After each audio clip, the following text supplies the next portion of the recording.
Simula ang pelikula sa paglapag ng eroplano ng isang drug cartel leader sa isang private airport, at inihatid siya sa kanyang tirahan ng isang grupo ng mga armadong gwardya. Pagkatapos, ang drug lord ay nagsuot ng kanyang swimwear, at pumunta sa kanyang private pool para lumangoy. Nakita niya ang kanyang relo sa ilalim ng pool, at sumisid siya pailalim para kunin ito. Nang hindi inaasahan, isang hindi kilalang lalaki ang kumuha sa drug lord, at hinawakan siya sa ilalim ng tubig hanggang sa siya'y mamatay. Ang pangalan ng killer ay Arthur Bishop. Sinamantala niya ang nangyayaring kaguluhan upang ligtas na makalabas sa mansyon, at pagkatapos ay pumunta sa isang kalapit na ilog, kung saan siya tumalon at tumakas. Si Bishop ay isang elite assassin na merong mahigpit na code, at kakaibang paraan sa pagpatay ng kanyang mga target. Mahigpit siya pagdating sa detalye ng kanyang mga misyon, at ang mahigit sa 10 taon na karanasan ay nagbigay daan sa kanya upang makumpleto ang mga misyon ng walang kamali-mali. Nang makauwi, nakipag-usap si Bishop kay Harry McKenna, ang nag-iisa niyang kaibigan at kanya ding mentor sa propesyon. Si Harry ay isa ring kilalang negosyante, at madalas na kliyente ni Bishop. Kaya naman, sa paglipas ng mga taon, naging malapit na magkaibigan ang dalawa. Nag-usap sila tungkol sa anak ni Harry na si Steve, at ipinarating ni Harry ang labis na pagkadismaya sa kanyang anak kay Bishop. Makalipas ang ilang oras, naghiwalay na sila ng landas pagkatapos mabayaran ni Harry si Bishop para sa kanyang trabaho sa Columbia. Kalaunan, nang makauwi na si Bishop sa kanyang bahay, sinuri niya ang kanyang bagong kontrata at natuklasang kailangan niyang patayin si Harry. Tinawagan niya ang kanyang amo para kumpirmahin kung tama ang nasa loob ng kontrata. Pagkatapos matanggap ang kumpirmasyon, humiling siya ng isang face-to-face meeting. Naaprubahan ang kanyang hininging meeting, at kalaunan ay ipinadala ang isang private jet para sunduin siya. Nang siya'y makarating, nakipagkita si Bishop kay Dean, ang business partner ni Harry. Sinabi ni Dean kay Bishop ang tungkol sa isang nabigong misyon, 6 na buwan na ang nakakalipas sa South Africa, kung saan nakuha nila ang isang napakalaking kontrata, ngunit may nag-leak ng kanilang operasyon at napatay ang 6 sa mga asasin ng kanilang ahensya. Ipinaalam sa kanya ni Dean na siya at si Harry lamang ang nakakaalam ng misyon, at nakatanggap si Harry ng malaking halaga ng pera kapalit ng mga detalye ng kontrata. Hiniling ni Bishop na makausap muna si Harry at lutasin ang isyu nang hindi pinapatay ang sinuman. Gayunpaman, iginiit ni Dean na patayin siya sa lalong madaling panahon, at ipinaalam kay Bishop na meron lang siyang 48 oras para tapusin ang trabaho, o kung hindi ay kukuha siya ng iba. Nakatitiyak si Bishop na guilty si Harry sa mga paratang laban sa kanya, subalit gusto niya munang kausapin ang kaibigan. Kalaunan, habang mag-isa si Harry sa kanyang bahay, nakatanggap siya ng tawag mula kay Bishop. Nilinlang siya nito na agad na umalis sa gusali at bumaba sa lower level ng parking lot, only to find na nandoon si Bishop at handa nang patayin siya. Ngumiti lang si Harry nang malamang niloko lang siya, ngunit hindi siya nagalit kay Bishop. Sinabi ni Bishop na ayaw niyang patayin siya, at maaari silang tumakas ng magkasama. Gayunpaman, sinabi ni Harry na wala itong sense, dahil kukuha si Dean ng ibang killer upang patayin sila. Pagkatapos nito, inilabas ni Harry ang isang sinaunang baril, na hindi pa niya nagamit kahit isang beses. Ibinigay ito ni Harry kay Bishop, at hinimok siyang gamitin ito sa pagpatay sa kanya.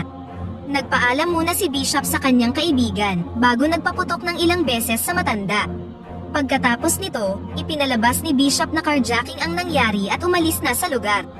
Sa libing ni Harry, nakilala ni Bishop ang anak ni Harry na si Steve, at inihatid siya sa bahay ng kanyang ama. Habang nasa loob, ipinaalam ni Steve kay Bishop na hahanapin niya ang carjacker at papatayin siya para makapaghiganti. Tinanong ni Bishop kung ito ba ang makapagpapagaan ng kanyang pakiramdam, at tumugon si Steve na kalaunan ay malalaman niya.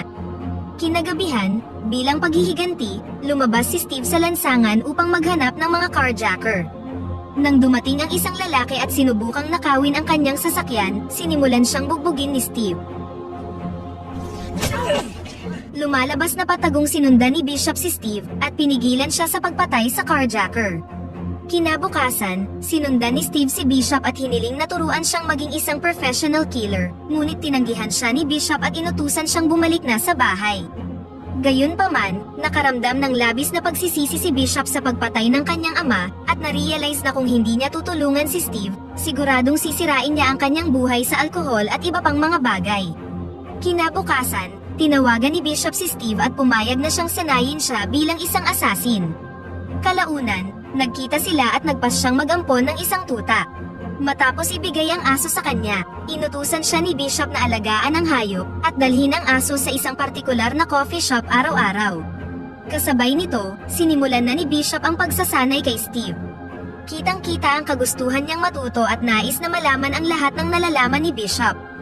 Hindi nagtagal, mas pinatindi pa ni Bishop ang kanyang pagsasanay kay Steve at ipinakita sa kanya kung paano ginagawa ang isang kontrata upang maranasan niya ito. Pagkatapos, ipinakita ni Bishop ang lahat na paghahanda upang maging matagumpay ang isang misyon at ang kontrata na tinatrabaho niya sa ngayon.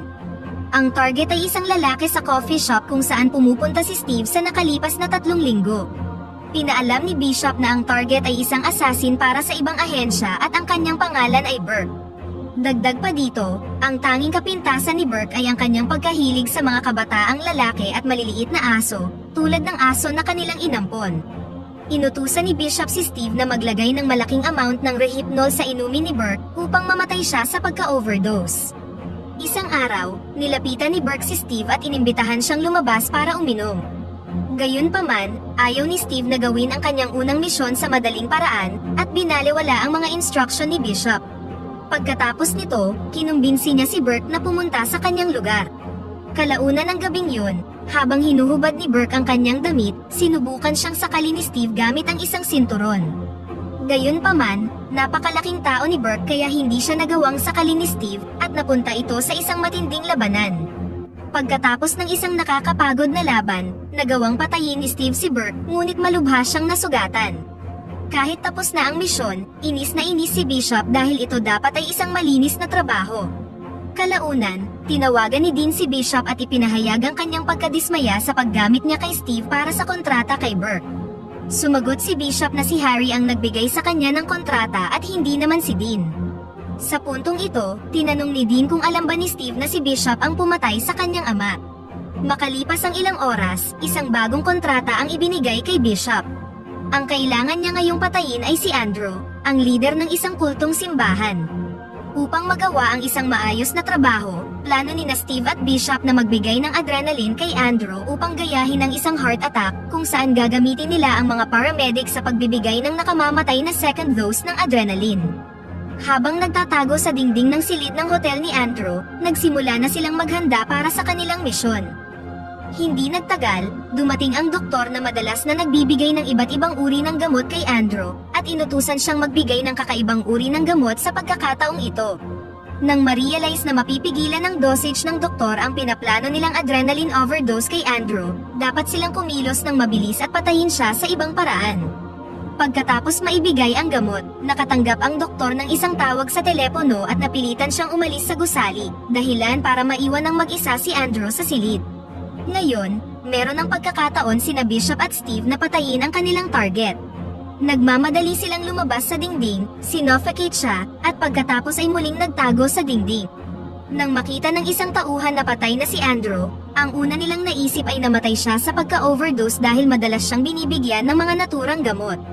Gayunpaman, maingat pa rin na sinuri ng mga security guard ang silid kung sakali mang iba ang nangyari. Kalaunan, nahanap na sina Bishop at Steve, kaya napilitan silang makipagbarilan sa mga gwardya. Nagawa nilang takasan ang mga gwardya at lumabas na ng gusali habang ito ay kasalukuyang nililikas. Sinabi ni Bishop na dapat silang umuwi ng magkahiwalay. Habang nasa airport, nakita ni Bishop ang isa sa mga killer na sinabi sa kanyang pinatay noon sa misyon sa South Africa. Nagpasya siyang sundan ang lalaki at alamin kung bakit niya pinalabas na namatay siya sa misyon noon. Nang nakaharap niya ang lalaki, na-realize ni Bishop na nilinlang siya ng kanyang boss na si Dean upang patayin si Harry. Lumalabas na si Dean ang nagayos ng failed operation sa South Africa upang itago ang kanyang maruruming gawain. Ngayong alam na niya ang katotohanan, sinubukan ng isa pang killer na patayin si Bishop. Ang dalawa ay nagkaroon ng isang marahas na duelo, ngunit sa huli, si Bishop ang nagtagumpay sa laban. Dahil siya'y niloko, sinimulan niyang ayusin ang lahat at nagpas siyang maghiganti kay Dean. Sa kanyang pag-uwi, tinambangan siya ng ilang mga assassin, ngunit gamit ang kanyang galing, nagawa niyang patayin silang lahat.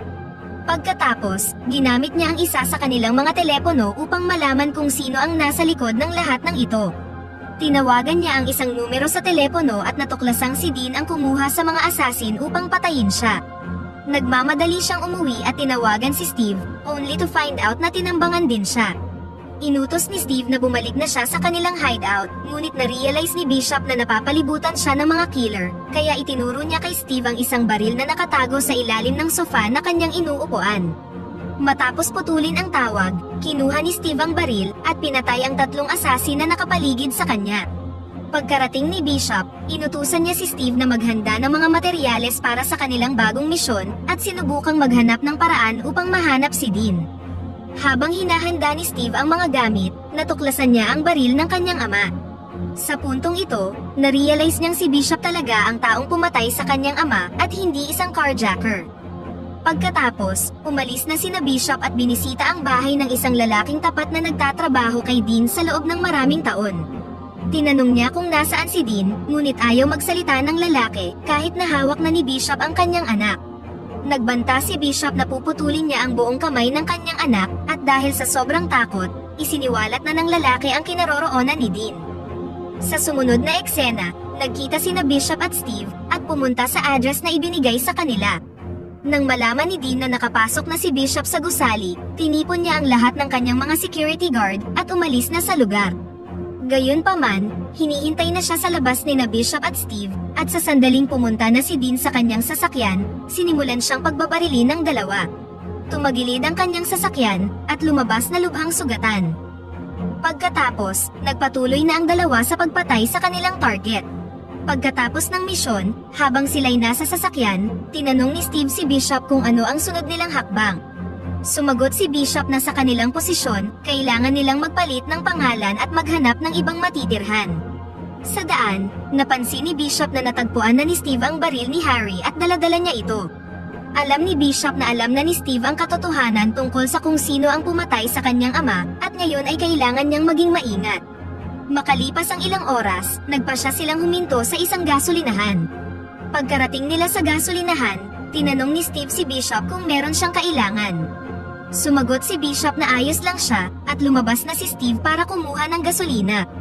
In-adjust ni Steve ang nozzle ng tangke upang mapunta ito sa lupa sa ilalim ng sasakyan. Pagkatapos, naglakad na siya palayo, kinuha ang baril ni Harry, at nagpaputok sa may gasolina na naging sanhi ng pagsabog ng sasakyan ni Bishop sa may gas station. Pagkatapos nito, bumalik si Steve sa bahay ni Bishop at nakinig sa isang recording sa record player, bago pumunta sa garahe para nakawin ang vintage Jaguar Coupe ni Bishop. Habang nagmamaneho siya palayo, nakita niya ang isang sulat sa may car seat na sinasabing patay na siya kung binabasa niya ito. Tumawa lang siya, ngunit ilang sandali pa ay sumabog na ang sasakyan na agad na ikinamatay ni Steve.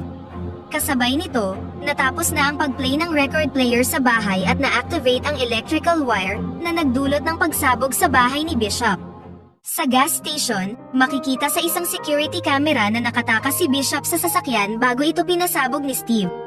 Sa huling eksena, nagmaneho si Bishop sakay ng isa pang sasakyan na inihanda niya sa pampang, at dito na nagtatapos ang pelikula.